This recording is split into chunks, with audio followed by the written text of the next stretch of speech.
ഇനി അവന്റെ വരവാണ് സാക്ഷാൽ അഖിൽ മാരാർ അഖിൽ കട്ടാത്തല.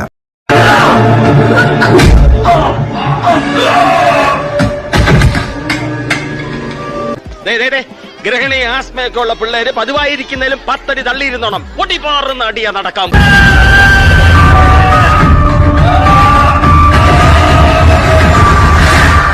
കയ്യൂക്കിന്റെ ബലത്തിലാണെങ്കിൽ ഞങ്ങൾക്കും ഒരാളോട് ചോദിക്കേണ്ടി വരും. ഏതോ ഒരുത്തൻ നിന്റെയൊക്കെ പിന്നിലുണ്ടെന്ന് ഊഹിച്ചിരുന്നു. ഏതാടാ അവതാരം? വിളിക്കാല്ലോ, പക്ഷെ ആ വിശ്വരൂപം കണ്ടാരും ഞെട്ടരുത്. അതേതാടാ അവതാരം?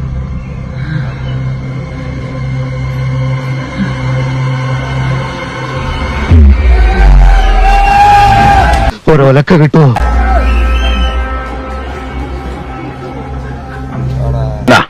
എന്റെ മോൻ പോയി തൂങ്ങിച്ചത്. ഇതിനേക്കാൾ വലിയൊരു സഹായം അച്ഛന് ചെയ്യാൻ പറ്റില്ല.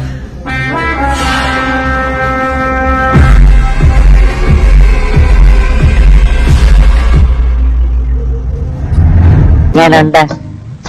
നിന്റെ തലയ്ക്ക് വല്ല അസുഖമുണ്ടോ? ഇല്ല. പിന്നെ എന്താ അതിന്റെ അർത്ഥം?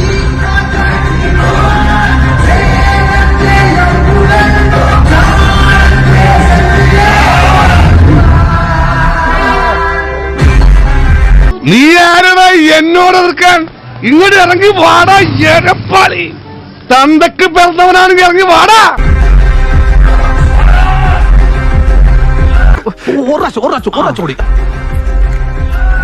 ഇത് പശു ചാണകം ഇടുമ്പോഴുള്ള ഭാവമാണ്.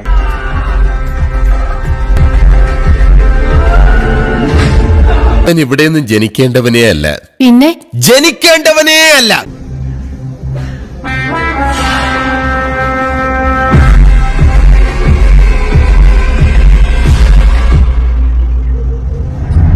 കത്തിക്കുത്തി കീലേരി അച്ഛന് പുത്തരിയല്ല. എന്നോട് കളിക്കാൻ ധൈര്യമുള്ളവരുടെ ഇറങ്ങി വാ.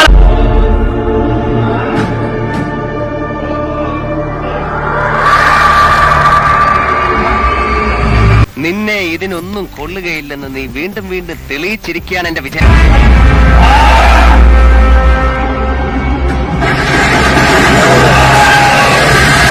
വേണ്ടടാ, വെറുതെ തല്ലുകൊള്ളണ്ട. എന്ത് ചെയ്യാനാടാ, ഞാൻ ഇങ്ങനൊരു ദുരന്തനായി പോയി. പടച്ചോനോർത്ത് എന്റെ മാനം കളയരുത്. എന്റെ ഒരു ഹാജത്തുകൊണ്ട് ആദ്യമായിട്ടൊരു അബദ്ധം പറ്റിയതാണ്. പതിവ് പോലെ എന്റെ പെർഫോമൻസ് ഗംഭീരമായിട്ടുണ്ട്, പക്ഷെ പടം പൊട്ടും. തൽക്കാലം ഇത്രയും മതി. വരട്ടെ.